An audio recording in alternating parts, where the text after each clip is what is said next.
What's on here live stream? Let's go to U.S. Constitution. Oh, you're not coming up, are you? Oh, here it's still turning. Published, okay. U.S. Constitution. We should be on here right now. I want to make sure that we are on YouTube. Let's see if I can type it in. U.S. Constitution. I'll put the date on there. 05 20 6019. Now let's see if we can get that to come up. U.S. Constitution. It's not coming up. It's not live streaming for some reason. Why are we not on YouTube? It should be on YouTube. Yes, it should be on YouTube.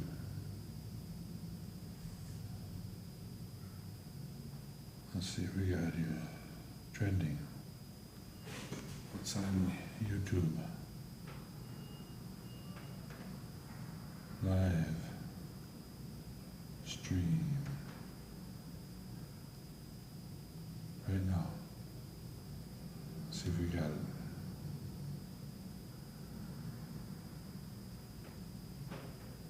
I don't see it. I don't see it, folks. I don't understand it. Why it's not streaming. We're going to hope that it's fitting in. Why doesn't it do that? I think I need to check this out, folks. I'm sorry for the interruption, but I've had trouble getting it to just live stream on here. Come on, live stream, let's go.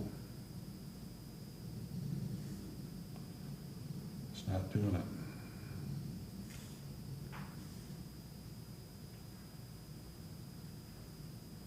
We're not getting there, folks. We got to try it again and see if we can type it in properly and get it to come up.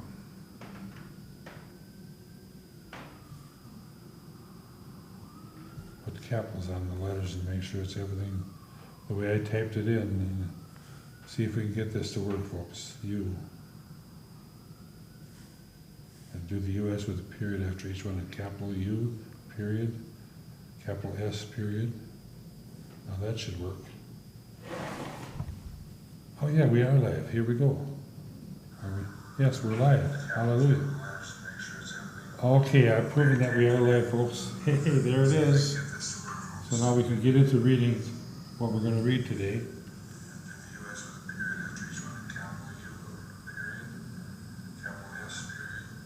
Yep, okay. We're working. We're live, folks. So let's get to my email that I have.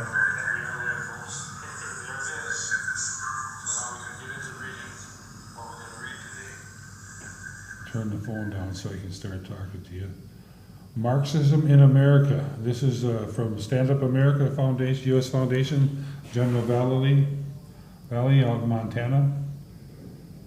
This is August 17th, 2019, 184th edition. In case you missed it, the stories that are on should be on the front page. In case you're interested in what we know about Jeffrey Epstein, comedy break, say what? Okay, let's get into it here. Marxism in America, the final stages.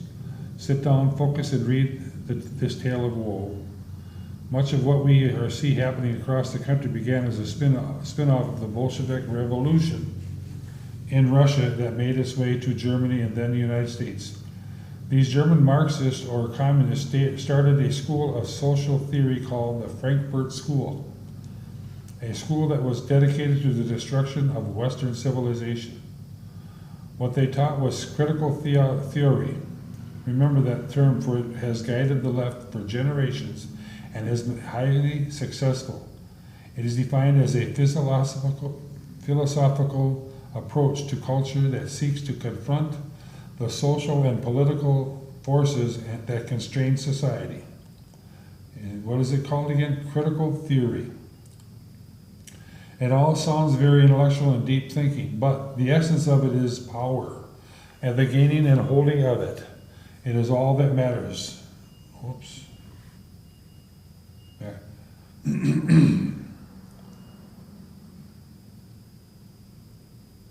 It's all that matters. And with that power, destroy the culture, values, and political institutions that make Western civilization and America great. So this is the communist thing that's going on in America, and it's been going on for decades.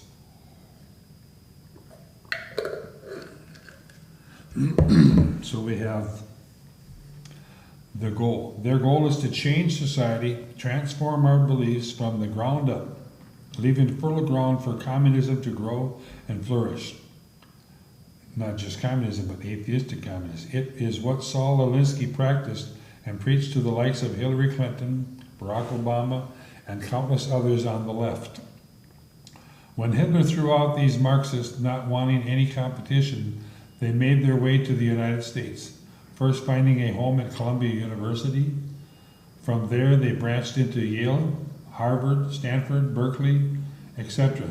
They are now deeply embedded in our education system from kindergarten on up, our political institutions, Hollywood, and the mass media. Max Horkheimer of the Frankfurt School defined their effort in 1937. The revolution won't happen with guns, rather it will happen incrementally, year by year, generation by generation. We will gradually infiltrate their education institutions and their political offices, transforming them slowly into Marxist entities as we move towards universal egalitarianism. In their world, power is a zero-sum game. You have it, we want it. We get it, leaving you with zero. To them, there are only two kinds of people, oppressors and oppressed. Western civilization dictates that we live by rules of social conduct. How we treat each other, much of it gleaned from our Judeo-Christian ethic. Critical theory would say that these rules or laws of God are holding you back, oppressing you, for there is no truth, only the reality you create. That's why the left sees detention centers as concentration camps. The oppressed today, as seen by the left, are white Christian older men, the oppressors, are white Christian older men, the founders and now caretakers of Western civilization. Or as they would see it, I see more people than that take care of civilization, folks. Or as they would see it, the authors of the rules of the game. The oppressed are everyone else who must abide or be destroyed by them. Hitler and the Bolsheviks knew well you must have an enemy of the people to vanquish. Of course, once they are vanquished, you're stuck with now what do we do? In that case, in the case of Russia, Germany, and all other socialist communist countries, you begin killing people. After all, you are no longer restrained by God or by a code of ethics. Can anyone deny this has happened in the past and is happening today to the point of violence? When you look around, you hear bitter voices yelling white supremacy, racism, oppression, along with the demand to live any way one chooses, with not only acceptance but the demanding of approval. The critical theorists said they were going to change society, and so they have. Aided by perverted education system, media, and deep state, we have several generations who look at life with despondency. They were taught from childhood that the system is rigged against them.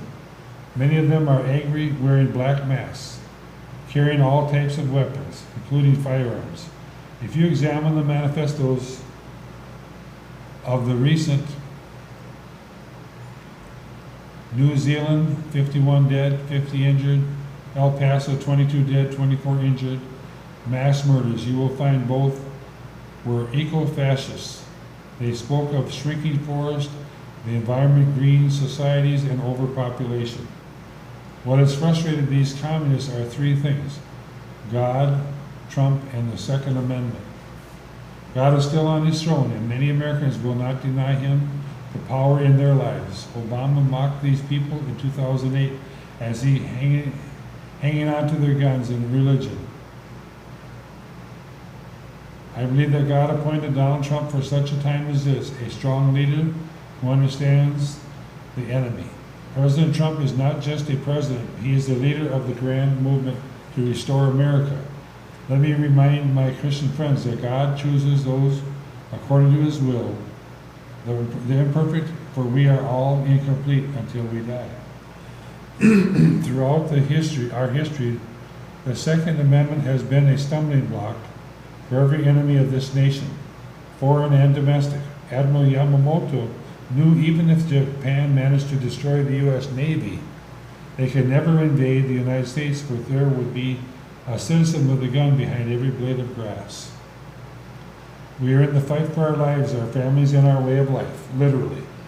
The left has felt close to the final stage of their struggle for some time, and will only get more determined, more resolved. Donald Trump is a setback, a hindrance they will not accept for much longer. Give Democrats, socialists, communists nothing. No power, no gun control, no compromise, nothing. They will say and do anything. They are the snake in the tree, whispering in our collective ears with promises of earthly paradise, and will beguile us to give up our rights. Let them get mad. Let them show themselves by their actions and reactions as to who they are. As Margaret Thatcher said to President George H. Bush, now don't go wobbly on me.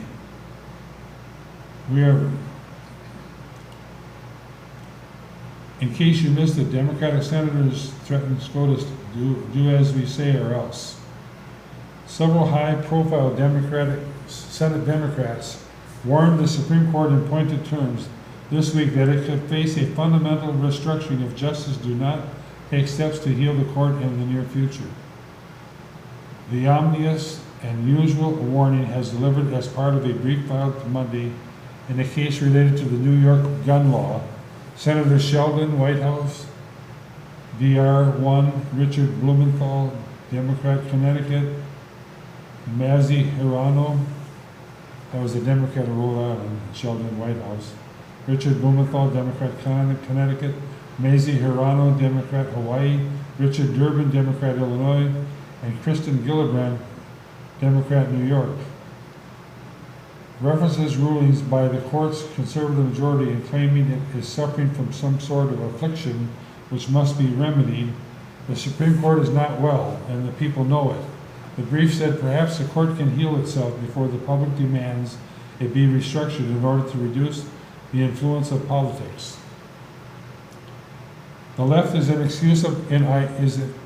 an exercise of irony. They claim to want to preserve our institutions while destroying every cherished institution we have. They accuse the right of very malfeasance while engaging it with aplomb. What they're doing, they're accusing the right of doing. The left always says they speak for the people when they only speak for their own interests. It has become obvious that Democrats will no longer tolerate any difference of opinion or discussion. It is their way or the highway. The Democratic Party has become a criminal enterprise within our government. FBI investigation, shooting at ICE office in San Antonio as targeted attack. The FBI is investigating a targeted attack in which shots were fired into an immigration and customs enforcement office and another facility associated with the agency in San Antonio, Texas, early Tuesday. The shooting occurred at 3 a.m., but there were still ICE personnel in their offices. FBI Special Agent in charge, Chris Combs, said that those responsible knew what they were shooting at.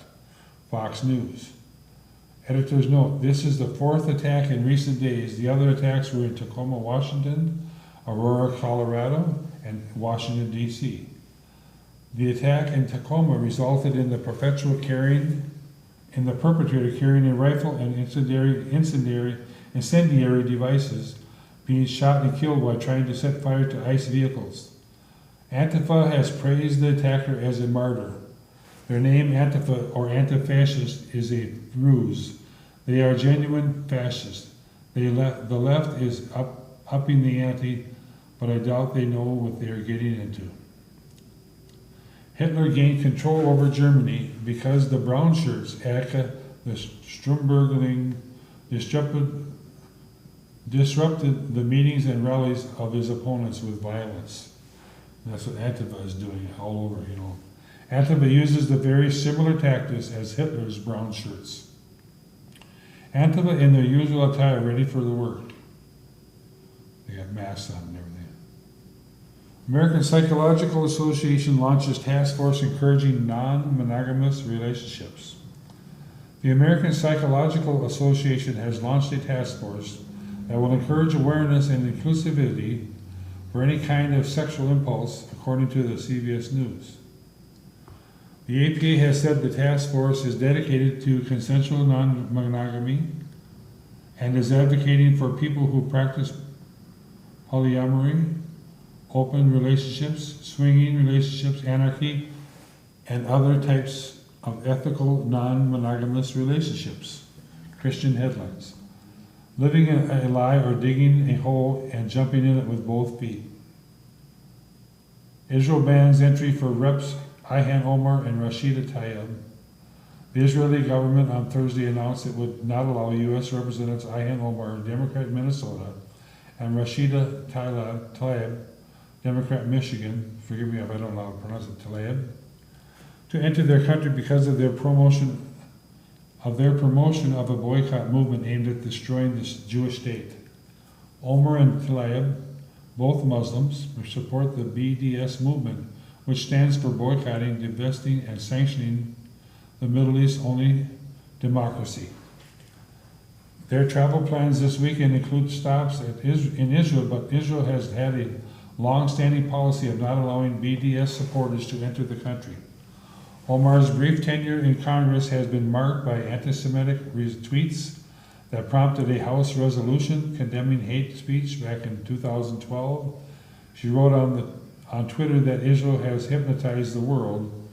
May Allah awaken and the people and help them see the evil doings of Israel. WND. Latest news, Tlaib will be allowed to enter the country to visit her family in the West Bank village of Bel-Ur al-Faqwa, near Ramallah, on humanitarian grounds.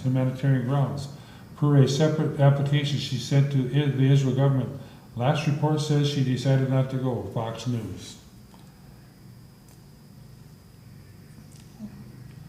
Editors note, highly unusual for members of Congress to be banned from visiting countries, especially Israel, but both have serious anti-Semitism problems. Tlaib at her Congressional Victory Party wrapped herself in a Palestinian flag. It is clear that these two have different loyalties. The huddled masses myth, U.S. rejected thousands of immigrants year poem added to the statue. The same year that Emma Lazarus' poem, welcoming the world's poor and huddled masses, was added to the Statue of Liberty, the U.S. government rejected 5,812 of those same new arrivals being poor. In his annual report to Congress in 1903, U.S. Immigration Commissioner William Williams warned that too many immigrants were entering the country with inadequate sums of money, leaving the system with thousands of charity cases and sinking the country's standard of living. More than a century later, the debate between those who subscribe to Lazarus' optimistic view and those who take Williams' more cautious approach to immigration is playing out again, this time over the Trump administration's rules looking to discourage immigrants who are likely to end up on public dole. Washington Times. Editor's note, the poem on the Statue of Liberty was just that, a poem, not a policy. No country can endure an unlimited influx of poor people and survive as a prosperous nation. Bill Maher, bring it on recession if it will remove Trump. Comedian Bill Maher said on Friday episode June of 2018 of his HBO show Real Time that he has no problem with the country sinking into an economic recession if it's detrimental to President Trump. By the way, I'm hoping for it because one way you get rid of Trump is a crashing economy. So please bring on the recession. Maher said, sorry if that hurts people, but it's either root or recession or you lose your democracy. I feel like the button has to fall out at some point. The backlash on Twitter was swift, even from some who said they also dislike the president.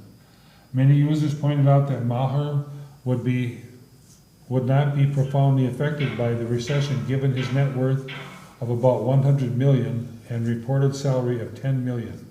National Review. Editors note Maher must have been very excited about Wednesday's stock plunge. To be sure, these are not nice people. These leftists are mean, self-absorbed, and obsessed with pure democracy, mob rule, and socialism. Liberals believe that those things are incompatible and they will be exempt. 554-year-old boy choir's cathedral sued for gender bias. A 9-year-old girl is suing centuries-old Berlin Boys Choir, arguing that her bid to join was only rejected because of her gender. In a case that has sparked debate over equal rights versus artistic freedom, the State and Cathedral Choir is one of the most renowned boys' choirs in Germany, founded in 1465. Its 554 years, it has never admitted any girls.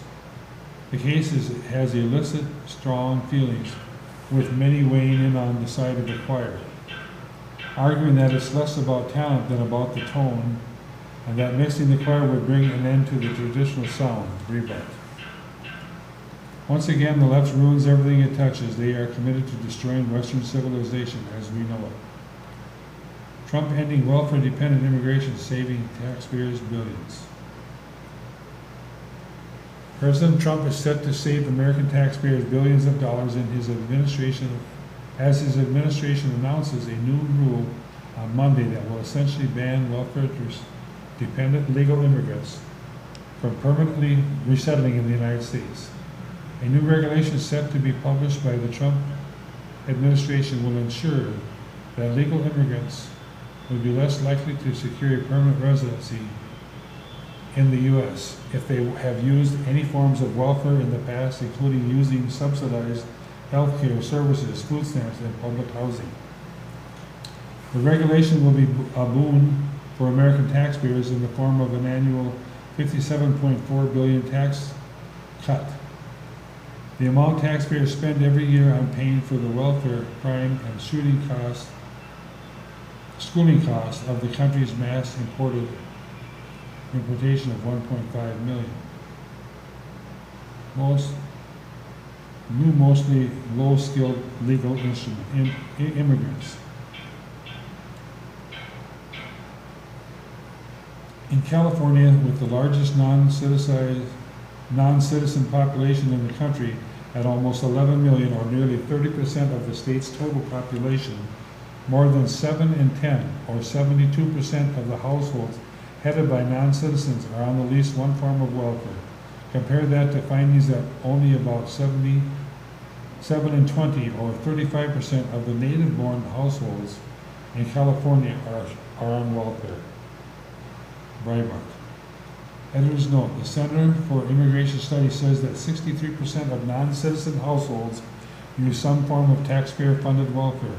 At 11 million, the non-citizen population in California is 1/3 their total population, with 72% of those households on welfare. This must stop at some point. You cannot have an open border and a welfare state unless your intention is to see the U.S. descend into a third world status. The difference between a welfare state and a totalitarian state is the matter of time. Man screaming Allah Akbar goes on Sydney stabbing spree. A man screaming Allah Akbar went in on a stabbing spree in downtown Sydney, Australia on Tuesday, killing one woman and wounding another before the public restrained him, an incident that local police insist was not terror-related. At a press conference, New South Wales Police Commissioner Mick Fuller confirmed the death of a 21-year-old woman while rejecting the claims that the attack was terror-inspired, saying, at around 2 this afternoon, we received multiple phone calls about a 21-year-old man from Marigong in the vicinity of King Street, armed with a knife and wearing a balaclava. Over the next 6 minutes, there was terrifying carnage in that area. He stabbed a 41-year-old woman in the back. It appears to be a random attack. Breitbart. Let's see, man wielding a knife, yelling Allah Akbar. stabbed several people, killing at least one person. Authorities say the motivation for the attack has not been determined. They seem to be either confused in Australia or just deceptive. Australia has confiscated guns, now it needs to confiscate all knives.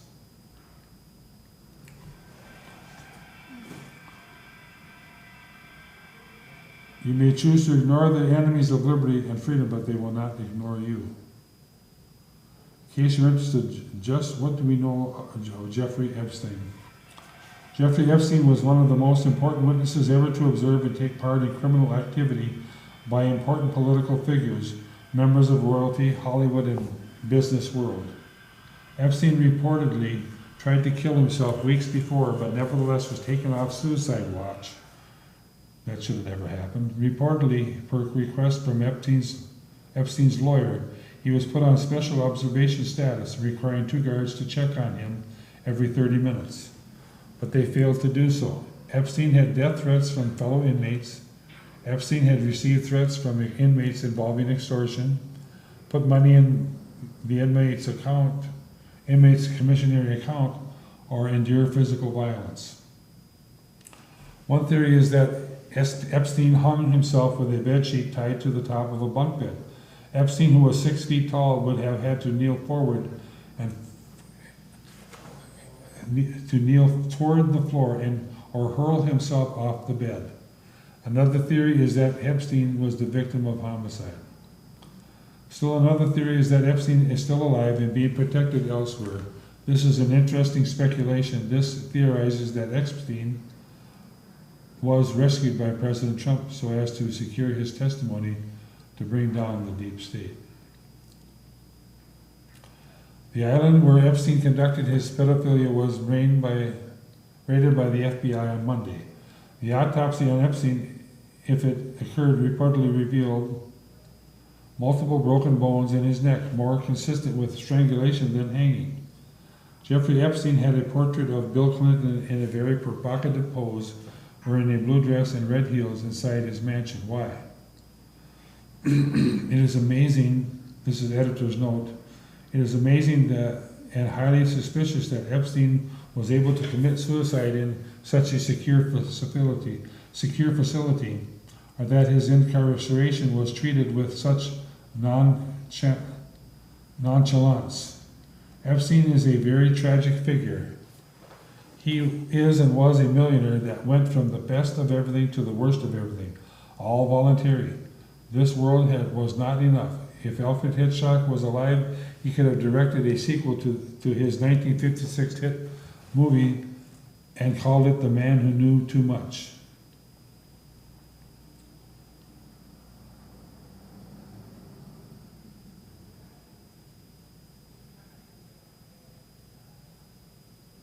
On this day, August 13th, 1961, the Berlin Wall came into existence. The Berlin Wall came to existence after the East German government closed the border between East and West sectors of Berlin with barbed wire to discourage immigration to the West.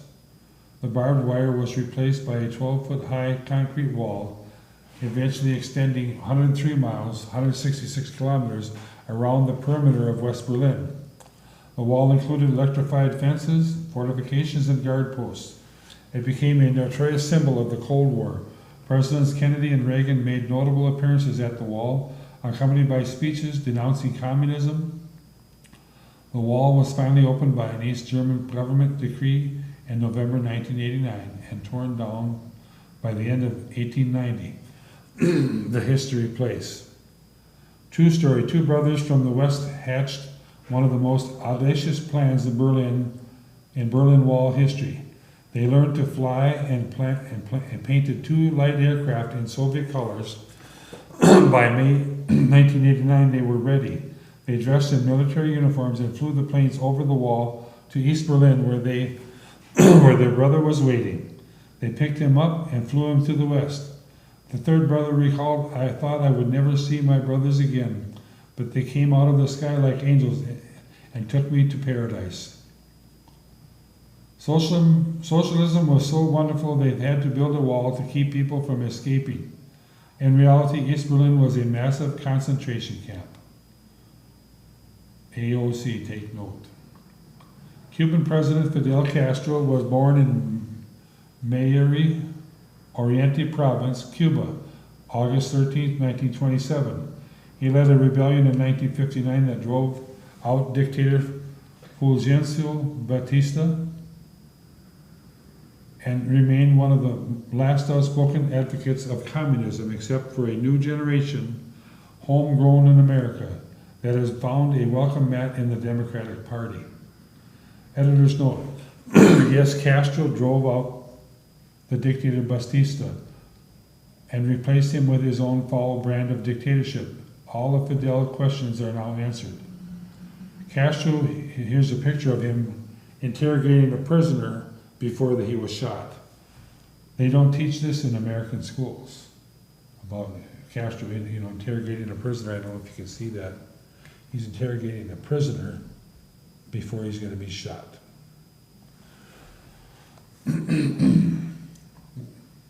Woodstock begins August 15, 1969, 50 years ago. Woodstock began in a field near Yazger's Farm at Bethel, New York. The three-day concert featured 24 rock bands and drew a crowd of more than 300,000 young people. The event came to symbolize the counterculture movement of the 1960s. It was not supposed to be a free concert, but turned out to be after thousands of people crashed the gate. These are the parents and the grandparents of the children that are now demanding free. They got a free concert by breaking the gates down. Editor's note, in August 15, 1969, after leaving the life of a musician in New York, I was driving to Florida to go to college with the hope of being a professional pilot. On the way south, I could not understand why there was no traffic going south, but bumper-to-bumper traffic going north, and for what seemed like hundreds of miles. I then realized they were going to Woodstock. By the way, I've been flying for 50 years. It's not the voting, it's the counting. John M. Ray, if you change the name of Google to Russia, you will end up with the same voter manipulation claim that the Democrats have been accusing Republicans of. On another note, the Democratic scheme to eliminate the Electoral College violates the Constitution. Why hasn't this illegal plan been put before the U.S. Supreme Court, where it can be buried before it erupts into violence? We need a republic form of a republic democracy is what we are, and we have to keep that form of representation. Editor's note, it has not been put before the Supreme Court because it has not been tested or put into practice as of yet. The compact has nothing to do with the fairness but power. Democrats are confident they greatly benefit by it. If it is allowed to stand, it will most assuredly not deliver fairness but tyranny and change this country forever. With all the completely absurd goings-on within the left and the Democratic Party, we can be grateful to our founders for their wisdom. There's wisdom in having representatives and then a democracy, because then it's very patient, it's very hard to overthrow things, to change things. But change can come in a slow way, if it's meant to change, and it is good. Yes. Pure democracy, 3 wolves and a sheep voted on what to have for lunch. When you have everybody voting, they can all vote. If there's more carnal men than spiritual men on earth, and more babies born that are carnal, they voted a voting age, they'll vote to eat the sheep for lunch. 2 men will vote to eat the other sheep. Two wolves will vote to eat the sheep for lunch. And then when the wolves are done eating the sheep, the wolves will eat each other, and there'll be nothing left, see? There'll be 1 wolf left is all there'll be left. But that lost 3 out of 2, right? 2 out of 3, there we go. Al, in 1776, a number of politicians much wiser than those of today envisioned a modern Camelot, a new nation. They adopted the ancient concepts of Judeo-Christian moral ethics and the Greek logic. They understood that all of creation in the universe, included a nation, achieves greatness only by the sum of its parts.